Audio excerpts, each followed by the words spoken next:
नमस्कार. या वर्षीची दत्त जयंतीला महाराजांच्या पादुकांना 150 वर्ष पूर्ण होत आहे. आपल्या या पादुकांचा इतिहास असा आहे की परमपूज्य गोविंद सावळभट्ट जोशी यांची सन 1830 ते 1920 पर्यंत श्री क्षेत्र डिग्रस ते श्री क्षेत्र औदुंबर पायी सेवा सुरू होती. कालांतराने आणि वयोमानानुसार श्री क्षेत्र औदुंबर येथे पायी चालत जाणे त्यांना शक्य होईल आणि याच कारणांमुळे दत्त महाराजांचा एके दिवशी त्यांना स्वप्न दृष्टांत झाला आणि या दृष्टांतात महाराजांनी असे सांगितले की तू आता श्री क्षेत्र औदुंबर येथे येऊ नकोस, मीच तुझ्या डिग्रज क्षेत्री येणार आहे.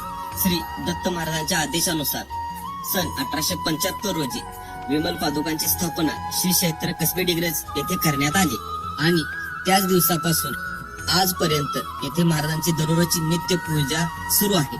जर आपण सांगलीच्या आसपास आला असाल तर या पावन क्षेत्री श्री क्षेत्र कसबे डिग्रज येथे अवश्य भेट.